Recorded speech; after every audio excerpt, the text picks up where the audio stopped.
Okay, so I have two projects here. Both of them were made with the same kind of pattern. So chain 11 and then work into the chain and make 3 rows of single crochets. They're both the same pattern, but if you look closely, this one has a major gap in between the chain and my first row of single crochets. Okay, this one, even though it's the same pattern, does not have that problem.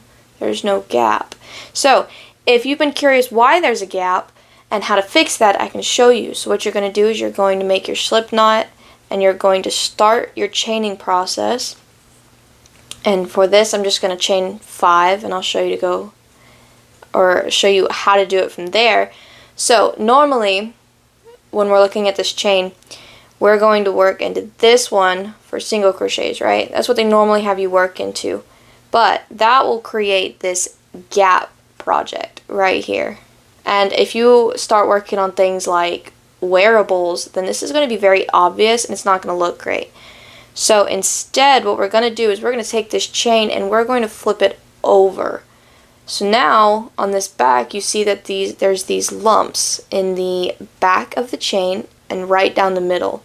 So what you're going to do is you're going to keep your project turned over and you're actually going to work your stitch into this back loop, just like that.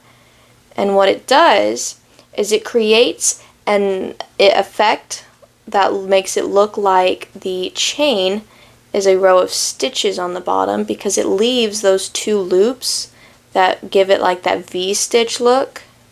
So what am I talking about? Down here, it gives the impression that those are stitches because of the V here, just like on the top it has V's, and there's no gap. So as you can see, we just did the same thing here on a much smaller scale. So this was my row of freshly worked single crochets. This is my chain.